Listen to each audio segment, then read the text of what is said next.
നാളെ വിധി എഴുതുന്നത് 102 മണ്ഡലങ്ങളാണ്. വിശാല ഇന്ത്യയുടെ പരിച്ഛേദം തന്നെയാണ് ഈ ആദ്യഘട്ടത്തിലെ മണ്ഡലങ്ങൾ. രാജ്യത്തിന്റെ വിവിധ ഭാഗങ്ങളിൽ നിന്നുള്ള 24 പ്രതിനിധികളുടെ റിപ്പോർട്ടുകളിലേക്കാണ് ഇനി നമ്മൾ കടക്കുന്നത്.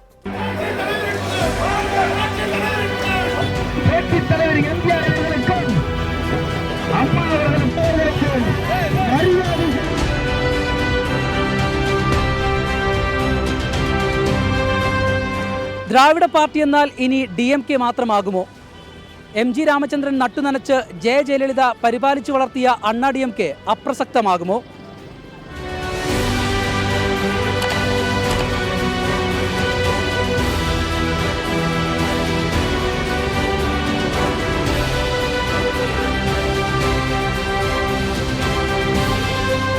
ദയാനിധി മാരൻ, കാർത്തി ചിദംബരം, K അണ്ണാമലൈ, ദേശീയ രാഷ്ട്രീയം ഉറ്റുനോക്കുന്ന പേരുകൾ ഇതിൽ അവസാനിക്കുന്നില്ല. തൂത്തുക്കുടിയിൽ കനിമൊഴിയുണ്ട്. ഗവർണർ പദവി രാജിവെച്ചു വന്ന തമിഴിസൈ സൗന്ദരരാജൻ മത്സരിക്കുന്ന ചെന്നൈ സൗത്തും വിദ്യാവീരപ്പൻ മത്സരിക്കുന്ന കൃഷ്ണഗിരിയുമുണ്ട്.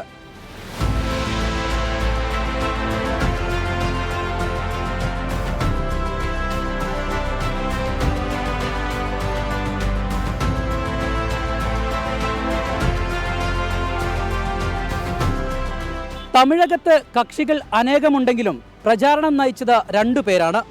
മുഖ്യമന്ത്രി MK സ്റ്റാലിനും പ്രധാനമന്ത്രി നരേന്ദ്രമോദിയും. അവർക്ക് ഉത്തരം നൽകാൻ തമിഴകം ഒരുങ്ങിക്കഴിഞ്ഞു. ദേശീയ രാഷ്ട്രീയവും ദ്രാവിഡ രാഷ്ട്രീയവും തമ്മിലുള്ള ആ പോരിലെ വിജയിയാകും അടുത്ത ലോക്സഭയിലെ നിർണായക ശബ്ദമാവുക.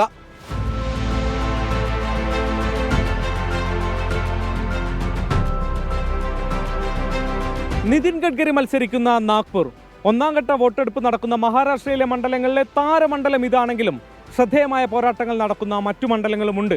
ഉദ്ധവ് താക്കറെ വിഭാഗം കോൺഗ്രസിന് വിട്ടു നൽകിയ റാംടെക് അതിലൊന്ന്. പ്രധാനമന്ത്രി നരേന്ദ്രമോദി, ആഭ്യന്തരമന്ത്രി അമിത്ഷാ, കോൺഗ്രസ് നേതാവ് രാഹുൽ ഗാന്ധി എന്നീ പ്രമുഖർ റാലികൾ നടത്തിയ 5 മണ്ഡലങ്ങളിലാണ് വിധിയെഴുത്ത്.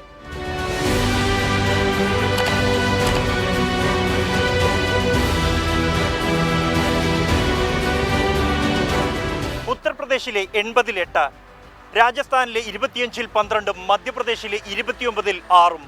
നാളെ വിധി എഴുതുന്ന ഈ 26 സീറ്റുകളിലുണ്ടാകും അന്തിമ വിധിയുടെ ചിത്രം.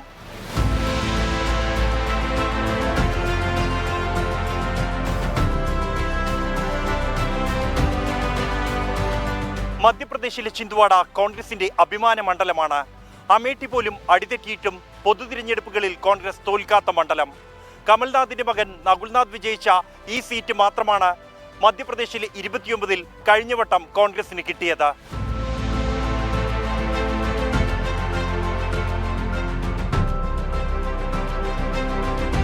ഉത്തർപ്രദേശിലെ സഹരൻപൂരിൽ ഇമ്രാൻ മസൂദ്.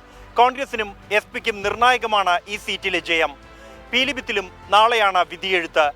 വരുൺ ഗാന്ധിയിൽ നിന്നും BJP പിടിച്ചെടുത്ത സീറ്റ് നിലനിർത്താനുള്ള ദൗത്യം ജിതിൻ പ്രസാദയ്ക്കാണ്.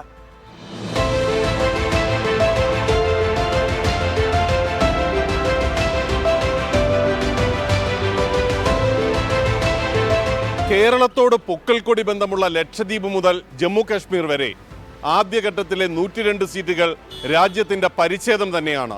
കലാപകലുഷിതമായ മണിപ്പൂരും നാളെ വിധിയെഴുതും. രാജ്യത്തിൻ്റെ ഭാവി എന്നതിന് അപ്പുറം ഇന്ത്യ മുന്നണിയുടെ ഭാവി തന്നെയാണ് ആദ്യഘട്ടത്തിൽ തീരുമാനിക്കപ്പെടുക. വിവിധ ബ്യൂറോകൾക്കൊപ്പം ഡൽഹിയിൽ നിന്ന് R. രാധാകൃഷ്ണൻ, 24.